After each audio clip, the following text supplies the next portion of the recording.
छठा अध्याय। शिव पुराण के श्रवण की विधि। शौनक जी कहते हैं, महाप्राज्य सूत जी, आप धन्य एवं शिव भक्तों में श्रेष्ठ हैं। हम पर कृपा कर हमें कल्याणमय शिव पुराण के श्रवण की विधि बताइए, जिससे सभी श्रोताओं को संपूर्ण उत्तम फल की प्राप्ति हो। सूत जी ने कहा, मुने शौनक, तुम्हें संपूर्ण फल की प्राप्ति के लिए मैं शिव पुराण की विधि सविस्तार बताता हूँ। सर्वप्रथम किसी ज्योतिषी को बुलाकर दान से संतुष्ट कर उससे कथा का शुभ मुहूर्त निकलवाना चाहिए और उसकी सूचना का संदेश सभी लोगों तक पहुंचाना चाहिए कि हमारे यहाँ शिव पुराण की कथा होने वाली है। अपने कल्याण की इच्छा रखने वालों को इसे सुनने अवश्य पधारना चाहिए।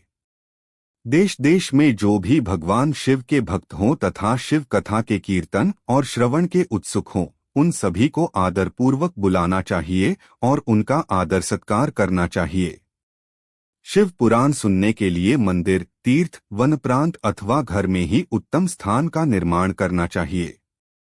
केले के खंभों से सुशोभित कथा मंडप तैयार कराएं। उसे सब ओर फल पुष्प सुंदर चंदोवे से अलंकृत करना चाहिए। चारों कोनों पर ध्वज लगाकर उसे विभिन्न सामग्री से सुशोभित करें। भगवान शंकर के लिए भक्तिपूर्वक दिव्य आसन का निर्माण करना चाहिए तथा कथावाचक के लिए भी दिव्य आसन का निर्माण करना चाहिए।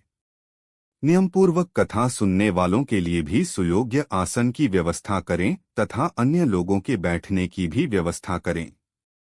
कथा बाँचने वाले विद्वान के प्रति कभी बुरी भावना न रखें। संसार में जन्म तथा गुणों के कारण बहुत से गुरु होते हैं, परंतु उन सब में पुराणों का ज्ञाता ही परम गुरु माना जाता है। पुराणवेत्ता पवित्र, शांत, साधु, ईर्ष्या पर विजय प्राप्त करने वाला और दयालु होना चाहिए। ऐसे गुणी मनुष्य को इस पुण्यमयी कथा को बाँचना चाहिए। सूर्योदय से 3:30 पहर तक इसे बाँचने का उपयुक्त समय है। मध्याह्न काल में 2 घड़ी तक कथा बंद रखनी चाहिए ताकि लोग मलमूत्र का त्याग कर सकें। जिस दिन से कथा शुरू हो रही है उससे 1 दिन पहले व्रत ग्रहण करें। कथा के दिनों में प्रातःकाल का नित्यकर्म संक्षेप में कर लेना चाहिए।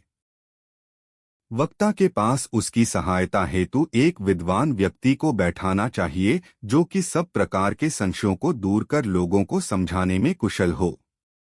कथा में आने वाले विघ्नों को दूर करने के लिए सर्वप्रथम गणेश जी का पूजन करना चाहिए। भगवान शिव व शिव पुराण की भक्तिभाव से पूजा करें। तत्पश्चात श्रोता तन मन से शुद्ध होकर आदरपूर्वक शिव पुराण की कथा सुनें। जो वक्ता और श्रोता अनेक प्रकार के कर्मों से भटक रहे हों, काम आदि 6 विकारों से युक्त हों, वे पुण्य के भागी नहीं हो सकते। जो मनुष्य अपनी सभी चिंताओं को भूलकर कथा में मन लगाते हैं, उन शुद्ध बुद्धिमनुष्यों को उत्तम फल की प्राप्ति होती है।